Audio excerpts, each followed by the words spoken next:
Welcome to the थियो study hub. मेरा नाम है शिवानी अस्वाल।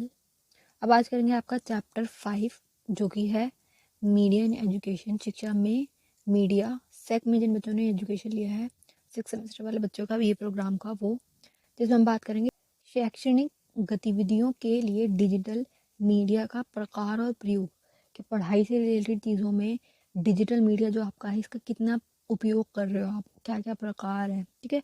उसके बाद चुनौतियाँ क्या आएंगी वो पढ़ने, बस इसमें आसान है। 3 टॉपिक है जो आपने चैप्टर 4 में पूरा डिजिटल मीडिया आपने पढ़ लिया ना, कि ये डिजिटल मीडिया क्या है, उसी के बारे में थोड़ा सा आगे पढ़ेंगे और शैक्षणिक भी बात करेंगे कि पढ़ाई से रिलेटेड इसमें क्या क्या चीज़ आ रही है। जैसे अन अकेडमी ऐप हो गया, यूट्यूब हो गया, जिससे आप पढ़ रहे हो उन सारी चीज़ों की बात करेंगे।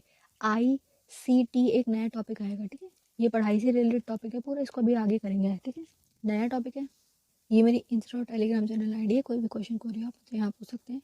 बेटा जितने भी आपके सब्जेक्ट्स मैंने 6 सेमेस्टर के हैं मैंने ऑलमोस्ट करा दिए, सभी के लिंक आपको डिस्क्रिप्शन बॉक्स में मिल जाएंगे और यहाँ पे भी मिल जाएंगे। सारे इंपॉर्टेंट क्वेश्चन जो होते हैं आपके प्रीवियस ईयर, नोट्स वगैरह, ये वाली पूरी PPT आपको यहाँ मिल जाएगी, ठीक है। स्टार्ट करेंगे। आपका डिजिटल मीडिया क्या है, जो कि आप सबको पता है, जो आपके हाथ में फ़ोन है ये डिजिटल मीडिया का ही एक सबसे बड़ा उदाहरण है, ठीक है। आपके लैपटॉप हो गए, आपके टीवी हो गए, ये सारी चीज़ें डिजिटल मीडिया में आएंगी। अब इसके क्या क्या प्रयोग है उसके बारे में देखना है।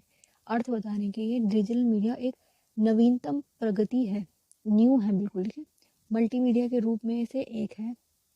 और ये क्या बता रहे हैं, गार्डनर 2002 के अनुसार मीडिया का उपयोग का विस्तृत स्मृति और भाषण से पढ़ने लिखने से टेलीफोन और रेडियो से इंटरनेट मल्टीमीडिया तक हो गया है। मतलब ये बढ़ता जा रहा है, इसका विस्तार होता जा रहा है। उन्होंने 4 पीढ़ियों के आसपास मीडिया के इतिहास को बताया। इन्होंने 4 पीढ़ियाँ बताई कि सबसे पहले क्या था, स्मृति, भाषण, फिर प्रिंट मीडिया आ गया, फिर टेलीफोन आ गया, टेलीविजन आ गया, फिर मल्टीमीडिया आ गया, इंटरनेट आ गया। अब वाले सिचुएशन में मल्टीमीडिया चला चौथी पीढ़ी में। इसको हम देखेंगे। इसके सबसे अच्छे उदाहरण क्या, डिजिटल क्लासरूम। इसके बारे में सबको पता है, कोविड आया था अभी आपका पीछे, तब क्या हुआ था कि इस तरीके से हमने क्लासरूम बना दिए थे कि सारे बच्चे अपने घर पे बैठे रहेंगे, टीचर अपने घर पे बैठे रहेंगे और पढ़ाई हो जाएगी। डिजिटल क्लासरूम, जैसे गूगल क्लासरूम, गूगल मीट के ऐप्स थे आए थे, उनके हिसाब से ही चलते थे, जो कि बहुत अच्छी चीज़ है। इस प्रकार से एक तो ये होगा कि बच्चे अपने घर पे बैठे, टीचर अपने घर पे बैठी हुई, और आपको पढ़ाया जाएगा डिजिटल रूप से, जो कि हर बच्चे के लिए एक सुविधाजनक हो गया, टीचर के लिए भी सुविधाजनक हो गया। दूसरा क्या है, ये क्लासरूम में बच्चे बैठे हुए सारे, और सामने देखो बोर्ड कैसा है, डिजिटल बोर्ड। इससे क्या हो गया, ये भी एक डिजिटल क्लासरूम का उदाहरण है और ये भी डिजिटल क्लासरूम का उदाहरण है। इसमें बच्चे घर हैं, टीचर्स अपने घर पे हैं। यहाँ पे क्या है, स्कूल ये है, क्लासरूम है आपकी, पर बोर्ड कैसा चल रहा है, डिजिटल। इससे क्या है, ग्राफिक समझा दी, सारी चीज़ें चार्ट वगैरह ना बेहतर तरीके से आपको समझाया जा सकता है, ठीक है। अलग अलग प्रकार के चित्रों का उपयोग करके ये सारी चीज़ें इसमें हो गई। तो ये कि डिजिटल क्लासरूम शब्द का कक्षाओं पर लागू होता है, जो छात्रों को जानकारी प्रदान होता है, सूचनाओं, जैसे आपकी क्लासरूम होती है वैसी ही सेम क्लासरूम होगी, बट डिजिटल होगी। ये बिल्कुल बेसिक है, इसको आप लिख सकते हैं। दूसरा इसमें क्या है, डिजिटल तकनीकें, सारी जो नई नई तकनीकें आ रही है वो सारी चीज़ें, और ICT। अब ये इंपॉर्टेंट है, ये क्या है, नया टॉपिक है और ये इंपॉर्टेंट भी है कि ICT क्या है, इसके बारे में देखेंगे ध्यान से। इसमें बेटा इतने बड़े में सिर्फ इन्होंने यही बोला, कंप्यूटर, सॉफ्टवेयर, रेडियो, टीवी, ये सारी चीज़ें क्या डिजिटल तकनीकों के रूप में आ रही है, ठीक है। अब ये टॉपिक इंपॉर्टेंट है, ICT वाला, इसको देखो। ICT क्या है बेटा, इसमें क्या कर रहे हैं, इस शब्द का फोटो देखो बेटा एक बार, इससे समझो। ICT क्या है, इंफॉर्मेशन एंड कम्युनिकेशन टेक्नोलॉजी। इन्होंने क्या कर दिया कि पढ़ाई को, सारी जितनी भी चीज़ है ना पढ़ाई की, उनको डिजिटल ले गई है। कि क्लासरूम्स भी ऐसे होंगे, सारी पढ़ाई की जितने भी मटेरियल है वो आपको यहाँ मिल जाएंगे, बुक्स होंगी, ठीक है। सारा आपका जो सिलेबस है सब कुछ आपको फ़ोन में मिल जाएगा। ऐसे इन्होंने ये वाली सिस्टम कर दिया। जिसका सबसे चौथा डिजी लॉकर वाला ऐप है, कि सारी आपकी जितनी भी रिपोर्ट्स काट हैं, कितने किसमें कितना मार्क्स आ रहा है, क्या हुआ, वो सब आपका क्या है उसमें डाल जाएगा। डिजी लॉकर वाले ऐप में सब कुछ उसमें आ जाएगा। सब कुछ क्या है, एक डिजिटल फॉर्म में रहेगा। पहले कैसे था, कागजों के फॉर्म में, अब क्या हो गया, डिजिटल फॉर्म में। इन्होंने इसके लिए, इसको बढ़ावा देने के लिए क्या करते हैं, लैपटॉप्स बांटे थे कॉलेजेस में भी, स्कूल वगैरह में भी। दिशा योजना 2017 का ऐप बनाया, जिसमें यही के सारे आपके क्वेश्चन आंसर, जितना भी पूरा आपका सिस्टम है ना, पूरा पढ़ाई का जो आपका सिलेबस है, सब कुछ आपको ऑनलाइन मिल जाएगा। बुक हो गई, जो कि अच्छी चीज़ भी है। पेपर बचेंगे, किताबें अगर ना छापी जाए तो पेपर बचेगा ही ना, क्योंकि एक बार आपके पूरा PDF में बना दी बुक, फिर वो एक ही बुक सब बच्चे पढ़ सकते हैं और PDF खोल के आराम से पढ़ा जा सकता है, ठीक है। नेशनल डिजिटल लाइब्रेरी बन गई कि एक ऐसा ऐप जिसमें सारी बुक्स होंगी, बच्चे को जो पढ़नी वो पढ़ ले। और नेशनल वर्चुअल एजुकेशन पोर्टल भी बन गया, जिसको जो पढ़ना पोर्टल बना देगा, सारे पढ़ाई से रिलेटेड काम उस पर हो गया आपको। ठीक है, ये है बेटा, इसका नाम जरूर याद रखिएगा। दिशा ऐप जो है इन्हों क्या कब का है, 1st से 12th वाले बच्चों का है, केंद्र सरकार ने ही बनाया है। जिसमें क्या है, वेब पोर्टल है, मोबाइल से एप्लीकेशन आपकी चल जाएगी, सारी पढ़ाई से रिलेटेड चीज़ें आपको उसमें मिल जाएंगी। इसको बढ़ावा देने के लिए लैपटॉप वगैरह बांटे गए बच्चों के लिए। ठीक है, और ये बहुत अच्छी चीज़ है कि बच्चे डिजिटली सीख पाएंगे। उनकी क्या है, वीडियोस बनवा दी गई कि हर चैप्टर की एक वीडियो, बच्चा वीडियो देखेगा उसको समझ आ जाएगा। तो ये क्या बोल रहा है, दिशा भारत में स्कूली शिक्षा के लिए one nation one digital platform है। इसका नाम लिख लीजिए, one nation one digital platform. के एक डिजिटल प्लेटफॉर्म होगा, एक हमारा देश है तो हमारा एक डिजिटल प्लेटफॉर्म होगा पढ़ाई के लिए। ठीक है, जो कि एक बहुत अच्छी चीज़ भी है। अब ये बता रहे हैं कि ऑन एयर क्या बता रहे हैं कि 1 to 12 तक के सभी विषयों के लिए, सारे टोटल विषयों के लिए 430 से अधिक ऑडियो सामग्री शामिल है। कि आपको चैप्टर की पूरी समरी जो है, सब कुछ पूरा चैप्टर ऑडियो में आपको मिल जाएगा, आप बच्चा सुन के सीख लेगा। और इसमें से क्या है, हर बच्चा इसको पढ़ सकता है। निःशक्तों के लिए कि जो नहीं पढ़ पा रहा है वो भी, कि जो बहुत दूर हैं, जिनको दिक्कत हो रही है किसी चीज़ में, नहीं आ पा रहे स्कूल वगैरह, उन सब के लिए भी है। सिर्फ नॉर्मल बच्चों के लिए नहीं, जो अब नॉर्मल बच्चे भी होते हैं उनके लिए भी ये वाला कार्यक्रम है। ठीक है, विशेष रूप से सांकेतिक भाषा के श्रवण बाधित छात्रों के लिए, जो बच्चा सुन नहीं सकता वो क्या करेगा, तो उसके लिए वीडियो दिखा के, ठीक है, अलग अलग प्रकार के बच्चे होते हैं उनके लिए हर प्रकार से हर चीज़ हर बच्चे के तरीके से सोच के बनाया गया है। ठीक है, दीक्षा वाली जो आपकी योजना है, ठीक है, ई पाठ्यक्रम, वही के जो आपकी बुक्स हैं, जो आपका सिलेबस है, जो आपकी बुक्स होती है, वो ई पाठ्यक्रम हो गया कि अब डिजिटल फॉर्म में होगी। मुक्त शैक्षणिक संसाधनों को राष्ट्रीय भंडार, फ्री में होगा, पैसे थोड़ी ना ले रही है। जो ऐप बनाए गए उसमें कोई बच्चे को पैसे नहीं दे रहे, ना कुछ सब्सक्राइब करना, फ्री ऑफ कॉस्ट है सारे बच्चों के लिए। तो ये बोल रहे कि ऑन एयर और एआई छात्रों की शिक्षण के अभियान के लिए ई सामग्री मतलब सारा मटेरियल जो है फ्री में मिल जाएगा बच्चों को। ई सामग्री का एक खुला भंडार है, फ्री में है। इसमें क्या है, सहयोगी भागीदारी ई सामग्री लगभग 17,500 टुकड़े विभिन्न स्कूलों विषयों के लिए सभी ग्रेड के लिए उपलब्ध है। हर सारे स्कूल वगैरह सब इसमें उपलब्ध हैं। हर स्कूल की, सीबीएसई वाले बोर्ड हो गए, आईसीटी वाले बोर्ड हो गए, हर प्रकार के अलग अलग बोर्ड इसमें क्या है, सीबीएसई वाले बोर्ड वाले हो गए, अदर बोर्ड वाले हो गए, सब इसमें क्या है, आते हैं, इसके अंतर्गत आते हैं। क्योंकि क्या मतलब, one nation one digital platform, पढ़ाई से रिलेटेड सारी चीज़ें जिसमें होगी वो है दीक्षा ऐप, जो आईसीटी से है। ठीक है, विभिन्न आईसीटी वाले की विभिन्न अलग अलग पहले करी है इन्होंने। ये बोल रहे बेटा इस वाली स्लाइड में भी कि आईसीटी के माध्यम से शिक्षा पर राष्ट्रीय मिशन की शिक्षा को आपको किसी भी हाल में बढ़ाना है। तो यही कि जो अब आपकी टेक्नोलॉजी बढ़ रही है, उस टेक्नोलॉजी का यूज़ करके बच्चों की पढ़ाई को और ज़्यादा इम्प्रूव किया जा सके। आईसीटी क्या कर रहा है, लाभ, जो ये डिजिटल चीज़ों का लाभ है वो बच्चों तक जा सके। इंटरनेट का माध्यम यूज़ करके बच्चों को इन सब चीज़ों से शिक्षार्थियों को हेल्प मिल सके। ठीक है, जो चीज़ पहले बहुत मुश्किल होती थी वो आसान कर दी गई कंप्यूटर वगैरह के माध्यम से। इसका उद्देश्य शिक्षण संस्थानों को बेहतर कनेक्टिविटी, सामग्री और एक्सेस डिवाइस प्रदान करना है, कि पहले से बेहतर बना देना। ठीक है, इसके पहल के तहत 392 विश्वविद्यालय और 18,374 कॉलेजेस इसमें जुड़े हुए हैं। मतलब ऑलमोस्ट सभी आ गए, सब इससे क्या है, आसानी से जुड़े हुए हैं, जो कि ई सामग्री प्रदान करवाते हैं, ई सामग्री का निर्माण करवाते हैं। सोल की सारी बुक्स देख लो आप, कितनी सारी बुक्स हैं, सब कुछ क्या है, ई फॉर्म में है। ठीक है, ई सामग्री कहलाएगी वो। सोल वालों की होगी, इग्नू वालों की होगी, सबकी ऑलमोस्ट इनकी ऐसी ही है, सारे कॉलेजेस वगैरह की सबकी यही है। लास्ट क्या पढ़ेंगे बेटा, इसका आईसीटी का लास्ट पढ़ रहे हैं कि यही बोल रहा है कि ना, इसको सबसे ज़्यादा ना आमतौर पर कंप्यूटर के इस्तेमाल से जोड़ा जाता है। इसको आईसीटी वाले को ऐसे माना जाता है कि हालांकि इसका आमतौर पर कंप्यूटर से जुड़ा ही जाता है इसको, लेकिन क्या है, इसमें टेलीविज़न, रेडियो, जितनी भी डिजिटल चीज़ें हैं ना, अपनी संचार की तकनीकें हैं, टेलीफोन आ गए, नेटवर्क्स वगैरह सब इसमें इंक्लूड होते हैं, जिनके माध्यम से आपकी जो पढ़ाई है, जो शैक्षणिक संस्थान है, वो और बेहतर हो गए। शिक्षा में डिजिटल मीडिया, वही वाली बात फिर से आएगी कि शिक्षा के अंदर डिजिटल मीडिया ने क्या क्या उपयोग किया। जिसमें सबसे पहले कल हमने यूट्यूब के बारे में काफ़ी पढ़ा है ना, चैप्टर 4 में हमने यूट्यूब के बारे में डीप में पढ़ा कि क्यों ऐसे, कि यूट्यूब पे ज़्यादा अच्छा बेहतर पढ़ाया जा रहा, सस्ती क्लासेज है, फ्री में क्लासेस मिल रही है, कोई पैसे तो ले नहीं रहे। अनअकैडमी वगैरह ऐप पे जाओ तो वहाँ होता है कि थोड़ा सब्सक्रिप्शन है, बट ये कि यूट्यूब पे तो आपको सब कुछ फ्री में ही मिल रहा है, कुछ पैसे थोड़ी ना देने। ये बोल रहे हैं कि 21वीं सदी के अंदर ये जो बढ़ती हुई शिक्षा के लिए ये सारी चीज़ें प्रभावी और बहुत ज़्यादा ज्ञान प्रदान करने वाली बनती जा रही हैं।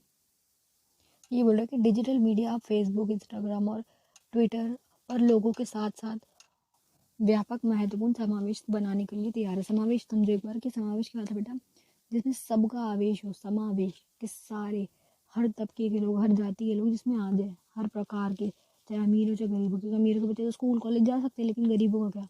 तो ये कि वो इन सब चीज़ों के माध्यम से पढ़ सकते हैं, उन्हें अब पढ़ने में दिक्कत नहीं आएगी। तो ये यही बोल रहे हैं कि ये समझना महत्वपूर्ण भी है कि प्रौद्योगिकी के संचालन तेजी से बदलती दुनिया के साथ साथ जब वर्तमान पीढ़ी जो हम करंट वाले हैं शिक्षार्थी अपनी शिक्षा पूरी करेगा और रोजगार के लिए बाजार के क्षेत्र में प्रवेश करेगा, तब उसे अनिवार्य रूप से बाजार की नौकरियों की प्रकृति के भी सामना नहीं होगा। ठीक है, समान नहीं होगा। प्रौद्योगिकी यह है कि यहाँ रहने वाली है, इसलिए जितनी अधिक कुशल छात्र होंगे, जितना बच्चा स्किल्ड होगा, जितना उसे नॉलेज होगी, तभी तो वो आगे जाके अपना काम रोजगार बाजार में सक्षम और अपने आप को पावरफुल समझ सकेगा कि हाँ मुझे भी नॉलेज है। क्योंकि देखो जो जैसी सिचुएशन चल रही है उस हिसाब से अपने आप को ढालना पड़ता है ना। अगर मान लो आपको इन सब चीज़ों को ना हो, आपको एक्सेल नहीं पता, आपको कंप्यूटर नहीं पता, फिर कौन आपको रखेगा। पहले के ज़माने में काम कैसे होता था, बुक के अंदर कि आपके पास एक पूरा रजिस्टर होगा, आपको बही खाता बनाना, ये काम थे तब के। लेकिन अभी ख़त्म हो चुका है, अब कौन बुक रख रहा है, अब सारा डाटा डिजिटल फॉर्म में होता है। तो अब इस डाटा को डिजिटल फॉर्म में इनपुट करना, निकालना, पूरा ये जो सामान, पूरा एक एक चीज़ डाटा को कलेक्ट करके रखना, ये सब चीज़ें आनी भी तो चाहिए। अभी आएंगी कब, जो वो बंदा सीखेगा तो उसको कंप्यूटर चलाना आता है, उसे सारी चीज़ों के बारे में पता हो। तो ये कि आज के युग के हिसाब से काम करना पड़ता है। ये कि डिजिटल मीडिया के टूल्स बता रहे हैं ये, कैंपस मैपिंग, टेलीविज़न, यूट्यूब, शिक्षा प्रसारण, एड्यूसेंट, ट्रूज, क्लिक, गेज, गूगल, ये सारे जितने भी ऐप्स हैं आपके अलग अलग प्रकार के, उन सब के बारे में बता रहा है। पॉडकास्ट, रेडियो, ई कनेक्शन, संदेशक, ये सारे मतलब डिजिटल मीडिया के टूल्स बता रहे हैं क्या क्या चीज़ें आती हैं। इतना डीप में लिखने के 10 4 5 लिख दो बहुत है। नेक्स्ट टॉपिक क्या है आपका, पॉडकास्ट वाला, कि डिजिटल मीडिया में ये जो भी आपने इसने पीछे बताई है ना, ये सारी चीज़ों को अब एक एक एक करके कर रहे हैं। ठीक है, बस आप इस पे हेडिंग पे ध्यान रखिए कि हेडिंग क्या है, बाकी का आप खुद से बना के लिख सकते हैं। पॉडकास्ट सबको पता है क्या होता है, यहाँ एक व्यक्ति बैठेगा, यहाँ एक व्यक्ति बैठेगा, उन दोनों के बीच की बात होगी, जिसको लोग यूट्यूब पे चल रहे हैं। पॉडकास्ट अभी बहुत फेमस हो रहे हैं, इस टाइम पीरियड में बहुत फेमस हो रहे हैं। बहुत सारे लोगों ने अपने पॉडकास्ट के चैनल बना दिए, अलग अलग लोगों को बुला के बैठा के उनकी बात करते हैं, क्वेश्चन पूछते हैं, वो रिप्लाई करते हैं, लोग उनके पॉडकास्ट को सुनते हैं क्योंकि लोगों को लोग सुनना चाहते हैं, है ना। बहुत सारे अच्छे अच्छे डॉक्टर्स को बुला लिए, बहुत सारे अलग अलग टॉपिक है, जैसे बाल वाला टॉपिक है, लोगों के बाल झड़ रहे हैं, टूट रहे हैं, लोग परेशान हैं, डॉक्टर के चक्कर काटेंगे। डॉक्टर कितना टाइम देता है बात करने के लिए, 5-10 मिनट बस। लोगों ने डॉक्टर से, जो डर्मेटोलॉजिस्ट होते हैं, उनसे बात कर करके 1-1 घंटे के पॉडकास्ट डाल रखे हैं और उनके व्यूज़ मिलियंस में हैं। क्यों? क्योंकि लोगों को ये इंटरेस्टिंग टॉपिक है ना। तो ये अब जैसे ये बहुत इंपॉर्टेंट चीज़ अब बनती जा रही है, पॉडकास्ट लोग पसंद कर रहे हैं क्योंकि जितना डिजिटल चीज़ें बढ़ती जा रही है ना, उतनी ये सारी चीज़ें बढ़ती जा रही है। रेडियो आपका हो गया, ठीक है, लोग रेडियो सुनते हैं, गाँव वाले एरिया में, पिछड़े एरिया में बहुत सारे लोग रेडियो सुनते हैं, कारों वगैरह में रेडियो वगैरह चलते हैं। ठीक है, संदेश क्या हो गया, मैसेजेस वगैरह आपके संदेश एक यहाँ से वहाँ से। तो ये व्हाट्सएप हो गया, मैसेज का ऐप तो व्हाट्सएप है आपका, फेसबुक भी है, ट्विटर भी है, इंस्टाग्राम पे मैसेज होते हैं, लिंक्डइन पे भी मैसेज होते हैं, मैसेज वाले सारी चीज़ हो गई। रेडियो और पॉडकास्ट, पॉडकास्ट सबको पता है बेटा, इसको पढ़ने की ज़रूरत नहीं है। इसमें ये कि संगीत, भाषण हो सकता है, कुछ भी हो सकता है, कि गाना गा रहे हैं, भाषण दे रहे हैं, कुछ भी, कोई भी आपका टॉपिक है उसके बारे में बैठ के बात की जाती है पॉडकास्ट के ऊपर। टेली कॉन्फ्रेंसिंग, इसमें क्या होता है बेटा कि 2 या 2 से अधिक लोगों के बीच में लाइव ऑडियो या ऑडियो वीडियो मीटिंग है। या तो आप ऑडियो से बात कर रहे हो, फ़ोन पे ही बात कर रहे हो, टेली आ रहा है ना, या फिर आप वीडियो कॉल कर रहे हो, आप वीसी कर रहे हो एक दूसरे को और उसके द्वारा बात कर रहे हो। तो जब ये जुड़े हुए हैं तो इसको क्या कहेगा, टेली कॉन्फ्रेंसिंग पॉडकास्ट, जिसमें एक विषय के ऊपर बैठ के बात की जाती है, जानकारी प्राप्त की जाती है, जानकारी दी जाती है। अभी देखो बेटा, पॉडकास्ट की अगर ये सबसे अच्छी वो बता रहे हैं, हेल्प बता रहे हैं, खुद ही बता रहे हैं मदद के लिए, कि इससे आपका स्क्रीन का टाइम कम होगा, आप सुन के उस बात को समझ सकते हो। जो भी पॉडकास्ट है उसमें आंखों से देखने वाली कोई चीज़ नहीं है, एक बंदा यहाँ बैठा दूसरा यहाँ बैठा, दोनों के बीच की बात हो रही है, वो हम सुन रहे हैं, तो वो तो हम कानों से भी सुन सकते हैं। तो ये क्या मल्टीटास्किंग हो जाता है कि आपको मदद किस चीज़ में करता है। यदि आप टहलने जा रहे हो, आप घूमने जा रहे हो, तो आप पॉडकास्ट सुन सकते हो, आप आइस क्लोज कर लो, अपने पॉडकास्ट सुन लो, आपको आराम भी मिल गया, रेस्ट भी मिल गया और आपने पॉडकास्ट पूरा सुन लिया। 1-1 1.5 घंटे का होता है, आंखों से देखना जरूरी नहीं होता, उसे इस पर टॉपिक पे बात होती है और आप सुनते हो, पॉडकास्ट यही होता है, ठीक है। Concept map, mind map, infographic, ये सारी चीज़ें क्या है बेटा, ये उपयोग की जाती पढ़ाई से रिलेटेड। इसमें यही बोला कि ये कैंपेस्ट मैप और ये जो तीनों चीज़ें अच्छे शैक्षणिक उपकरण है। ये क्या अच्छे शैक्षणिक उपकरण है, और अगर इनका डिजिटल रूप में परिवर्तित किया जाए तो विभिन्न शिक्षार्थियों के लिए बेहतर उपयोग के लिए होगा। माइंड मैप क्या है, उस बच्चे को ये समझाना कि उसको कैसे कैसे इसको टैकल करना है, जो भी आपका सब्जेक्ट है, जो भी आपको चीज़ दी है उसको कैसे सॉल्व करना है। माइंड मैपिंग इसे ही कहा जाता है। कोई भी आपके सामने समस्या है उसको आप पेपर पे लिख के सॉल्व कर रहे हो कि कैसे होगी, ठीक है। ये इसको अगर डिजिटल उसमें ले जाया जाए तो बहुत फ़ायदेमंद होगी, बेहतर उपयोग किया जा सकता है। टेलीविज़न, यूट्यूब, डिजिटल शैक्षणिक चैनल, इसके बारे में हम कल डीप में पढ़ चुके हैं, ठीक है। ये सारे यूट्यूब के जितने भी चैनल होंगे वो सारे, तो यही बोला कि कोविड महामारी के बीच में ये बहुत बढ़ते चले गए, है ना। बच्चे स्कूल कॉलेज गए नहीं, वो पेपर कैसे देंगे, पेपर तो हो रहे थे तो यूट्यूब पे पढ़ के ही तो देंगे। और चाहे बच्चे कॉलेज जाएँ चाहे ना जाए, पढ़ते तो सारे यूट्यूब पे ही हैं। सबसे अच्छा उदाहरण अभी का आपका ले लो, आप लोग पढ़ रहे हो, मैं पढ़ा रही हूँ, ठीक है। नेक्स्ट है बेटा वर्चुअल टूल। ये देखो ये होता है वर्चुअल टूल, कि आपको एक जगह से दूसरी जगह ले जाया जा रहा है वर्चुअल, रियल लाइफ में नहीं जा रहे, रियल तो अपने घर में ही हो, लेकिन इसके माध्यम से आपको नई जगह ले जाया जा सकता है, जो कि बेहतर भी है। अगर लोग अगर ऐसे कुछ करते हैं तो ये बेहतर भी है कि अगर इंसान के मन को शांति मिल रही है ये सब करके तो कर ले, ठीक है। गेम वगैरह खेलना लड़कों को बहुत अच्छा लगता है ना, उनके लिए स्किल वाली बात है। तो ये वर्चुअल टूर में दर्शकों को वर्चुअल माध्यम से जूम, गूगल मीट और एम्स के आदि के माध्यम से किसी अन्य स्थान से जोड़ा जाता है, ठीक है। वर्चुअल टूल क्या है बेटा, कि एक जगह से दूसरे इंसान को दूसरी जगह ले जाना, उसको टूर करवा देना। टूर टूर होता है ना, हम घूमने जा रहे हैं, लेकिन वर्चुअल क्या, कि मैं यहाँ हूँ लेकिन मैं गूगल क्लासरूम वगैरह से ऐप से जुड़ गई और मैं जो लोग वहाँ बैठे हैं वहाँ से उनसे लोगों से जुड़ पाई हूँ। तो वर्चुअल टूर में क्या है, दर्शकों को वर्चुअल माध्यम से जूम, गूगल मीट और एम एम एस टीम के, ये एक ऐप है, एम एस टीम क्या है, एक ऐप है, के माध्यम से किसी अन्य स्थान से जोड़ा जा सकता है। गाइड के रूप में कार्य करवाया जा सकता है, मतलब ये कि उसमें आप मीटिंग कर सकते हो, काम कर सकते हो, है ना। अपना कोई भी जैसे ऑनलाइन क्लासेस होती है ना, कि आप मेकअप सिखा रहे हो तो आप तो बैठे हुए हो, बाकी सबको उस ऐप से जोड़ लिया, बाकी सब उसमें हो गए। तो यही सारी चीज़ें समझा रहे हैं। ऑनलाइन क्रिंज और गेम गेम भी बता रहे हैं कि ऑनलाइन गेम इतनी हाई लेवल की प्रकार की होती है कि इसमें लोग घुस जाते हैं। पबजी इसका सबसे बड़ा उदाहरण है, पबजी वगैरह, ठीक है। एम एस टीम हो गया, जैसे गूगल क्लासरूम, मूडल आदि, ये सारे ऐप्स के नाम बता रहे हैं। इनसे बहुत फ़ायदा है कि बच्चे पढ़ सकते हैं। गूगल फॉर्म हो गया, आपको क्या है, जो पहले के टाइम पे क्या होता था, फॉर्म पूरा भरना पड़ता था, फिर उसकी चेकिंग होती थी, हाथ से चेकिंग होती थी, कितनी उसमें दिक्कत होती थी। लेकिन गूगल फॉर्म से क्या है, बच्चे को कहीं आने की जरूरत नहीं, कुछ उस फॉर्म को जमा कराने की जरूरत नहीं, लाइनें ख़त्म। गूगल फॉर्म आपको दे दिया जाएगा, भरो उसको, फिल करो, क्या उसमें गलती होगी, वो ऐप ऐसा बनाया हुआ कि जो भी गलती होगी वो खुद ही आपको बता देता है कि इसमें ये गलती हो रही है आपसे। चेक क्या होगा, डिजिटल फॉर्म में चेक होगा, तो काम बहुत कम हो गया, आने जाने का ख़त्म। एक बंदा बैठेगा, फिर वो फॉर्म कलेक्ट करेगा, उसे चेक करेगा, ये सारी चीज़ें ख़त्म हो गई। काम चुटकी में हो जाएगा, गूगल फॉर्म भर दो बस आप उसको, ठीक है। गूगल स्लाइड्स हो गया, इसमें सारी चीज़ें आ जाती हैं गूगल स्लाइड में। गूगल ड्राइव हो गया, ये सारी चीज़ें सबके बारे में आपको पता है। गूगल स्लाइड ड्राइव क्या है, गूगल स्लाइड क्या होता है बेटा, आपका एक स्लाइड ऐप है गूगल वालों का। उस पे क्या है, आप सारे डॉक्यूमेंट्स बना सकते हो, अपनी पीपीटीज बना सकते हो, अपने प्रेजेंटेशन वगैरह सारे दस्तावेज आप उसमें ऑनलाइन बना सकते हो, ठीक है। ये बहुत अच्छी चीज़ है। गूगल ड्राइव में वो सारी चीज़ें सेव होती है, सारे आपके फ़ोन के सारे जितने फीचर्स सब कुछ गूगल ड्राइव में तो सेव होते हैं। गूगल फॉर्म समझा दिया मैंने। नेक्स्ट क्या है, इसमें आपका शिक्षा में डिजिटल मीडिया के लाभ। लाभ आप अब सारे लाभ ही पढ़े, पिछले चैप्टर में लाभ पढ़े, जिसमें यूट्यूब वगैरह हो गया, पढ़ाई से रिलेटेड, ठीक है।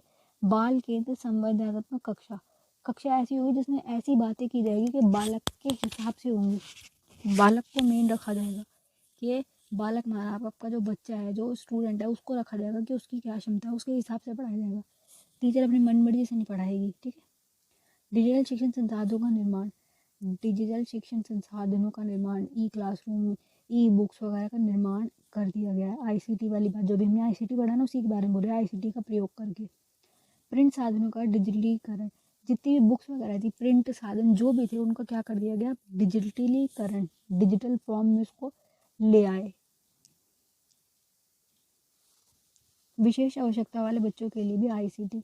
देखो ये बच्चे कैसे हैं, मान लो किसी बच्चे के पैरों में दिक्कत है, पैर खराब है, लेकिन मस्तिष्क उसका सही है, वो स्कूल नहीं आ पा रहा, तो वो घर से तो पढ़ सकता है ना। तो आईसीटी की मदद से क्या होगा, वो घर पे बैठ के पढ़ सकेगा, क्लासरूम से वो घर बैठे बैठे जुड़ जाएगा, उसको अब दिक्कत नहीं है कि वो आ नहीं पाएगा।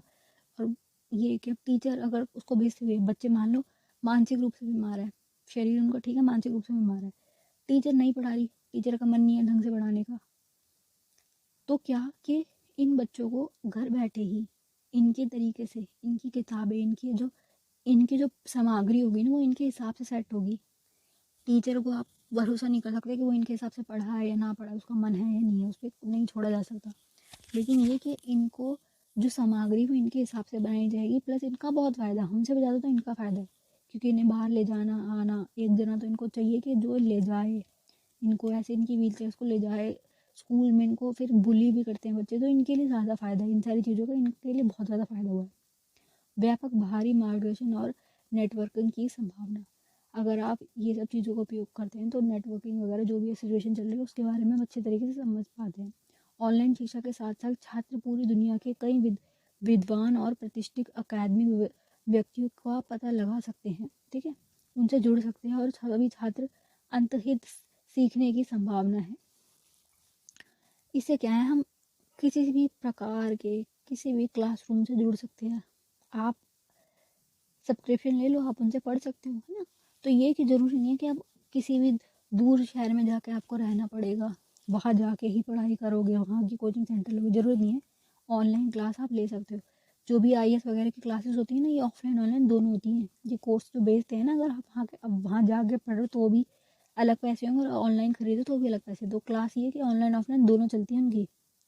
नौकरी उन्मुखी पाठ्यक्रमों का निर्माण, की नौकरियां भी तो मिले, ऐसी पढ़ाई करवाई जाएगी जिससे बच्चे का कौशल जो है, उसकी स्किल जो है वो डेवलप हो, वो बाहर जा सके और नौकरियां कर सके, इतना उस बच्चे को डेवलप करवाया जाएगा। अब इससे शिक्षा के प्रशासनों की क्षमता निर्माण की सशक्तिकरण, शिक्षकों प्रशासकों को, जो प्रशासन वाले ना आपके सारे, उनकी क्षमता के निर्माण की शक्तिकरण, उनकी जो चीज़ें हैं वो बेहतर हो गई, गुणवत्तापूर्ण हो गई अब चीज़ें। क्योंकि देखो डिजिटल फॉर्म में आने से उनको फ़ायदा भी हुआ, उनका काम तो कम ही हो गया ना। पहले सारा डाटा लिख के रखते थे, वो सारी चीज़ें कम हो गई। प्रशासन का नियंत्रण क्या है, बेहतर हो गया अब। सिखाने के समय और स्थान में लचीलापन, कभी भी समझा सकते हैं, है ना। सिखाने के समय में आपने एक वीडियो अभी देखी, जब आपका मन करेगा दूसरी वीडियो आप तब देख लोगे, लचीलापन है, फ्लेक्सिबिलिटी होगी। कोई कौशल और दृष्टिकोण का विकास, अलग अलग प्रकार के आपकी स्किल का क्या है, डेवलप किया जाएगा ये सब चीज़ों से। अब क्या है, मुद्दे और चुनौती। अभी देखो ये वाला टॉपिक भी है कि अगर इतना डिजिटल मीडिया बढ़ रहा है, डिजिटल डिजिटल सब कुछ डिजिटल हो रहा है, तो हैकर्स भी तो आएंगे। अगर 100 चीज़ अच्छी आती है तो अपने साथ 50 चीज़ें बुरी भी लाती हैं। तो ये जो लोग हैं जो हैक कर रहे हैं, इनकी भी दिक्कत है। अब शिक्षा में डिजिटल मीडिया का लाभ केवल सूचना, शिक्षण विकल्प और पाठ्यक्रम संदर्भ और छात्रों में साइबर स्पैम स्पेस में संभावित जोखिम के बारे में जागरूकता करने के लिए भी संभव है। देखो अब इसमें क्या है, अगर आपके क्लासरूम हैक हो गया, आपका डाटा हैक हो गया, ये चीज़ें सारी आती हैं क्योंकि गलत नेगेटिव प्रभाव भी पड़ते हैं। अगर आपके पास हर वक्त फ़ोन है तो ज़रूरी थोड़ी बच्चा पढ़ ही रहा है, क्या पता वो गेम खेल रहा हो, पूरे पूरे दिन गेम खेल रहा है, तो नेगेटिव इम्पैक्ट भी तो पड़ेगा ना। टाइम वेस्ट हो रहा है, पूरे पूरे दिन स्क्रीन टाइम उसका देखो, फ़ोन लोग बच्चे 12-12 घंटे चला रहे हैं। तो ये इसमें सारी चुनौतियों के बारे में बात करेंगे। ये सब चीज़ें अच्छी तो हैं लेकिन गलत भी तो हो रहा है। हेल्थ का कितना ख़राब हो रहा है ना। हिट रेट कितना बढ़ रहा है, लोग एक दूसरे से कितना गलत गलत कमेंट करते हैं एक दूसरे के लिए। तो ये सारी चीज़ें, हैकर्स हो गए, हिट रेट हो गया आपका, नेगेटिव हेल्थ पे कितना इम्पैक्ट पड़ रहा है। बच्चा गेम ही खेलता रहेगा, अगर सारे दिन गेम ही खेल रहा है तो उसकी फिजिकल एक्टिविटी का क्या, बाहर अगर जाके वो 10 मिनट वॉक भी नहीं कर रहा तो उसका क्या।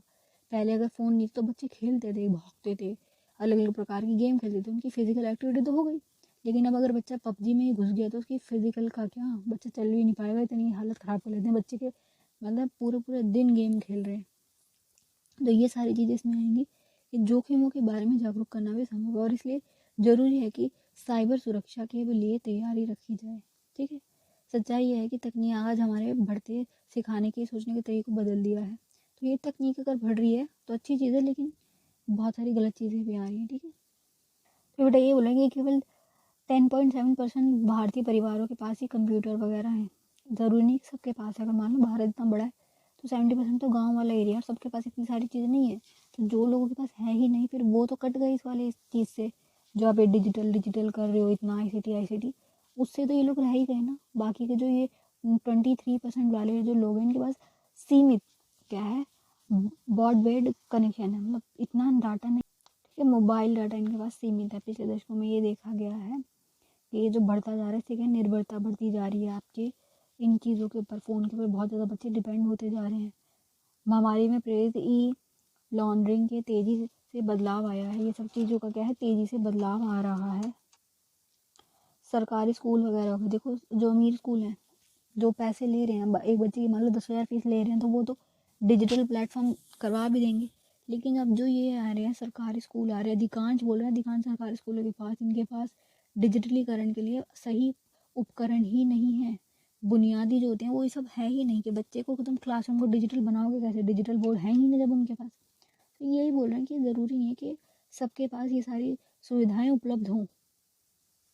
तो बताइए कि डिजिटल जो ये जितनी भी चीज़ें आप कर रहे हो, फ़ायदा इससे है कि जो बच्चे गांव में बैठे हुए हैं, जिनके पास फ़ोन वगैरह उपलब्ध है वो पढ़ सकते हैं, ये तो फ़ायदा हो गया। लेकिन ये कि जिनके पास है ही नहीं फ़ोन लैपटॉप वगैरह, ये चीज़ बिल्कुल भी नहीं है, बहुत ही पिछड़े लोग हैं, वो तो कट गए इस वाली चीज़ों से, उनको तो मिल ही नहीं पाई ऐसी चीज़ें। तो ये ऐसे बोल रहे हैं कि साइबर क्राइम वाले हैं, हेल्थ पे जो बुरा इफेक्ट पड़ रहा है, वो सारी चीज़ें जो सरकारी स्कूल वगैरह उनके पास है, वहाँ से वो डिजिटलीकरण करें, ये सारी चीज़ें आएंगी कि नेगेटिव इम्पैक्ट भी है।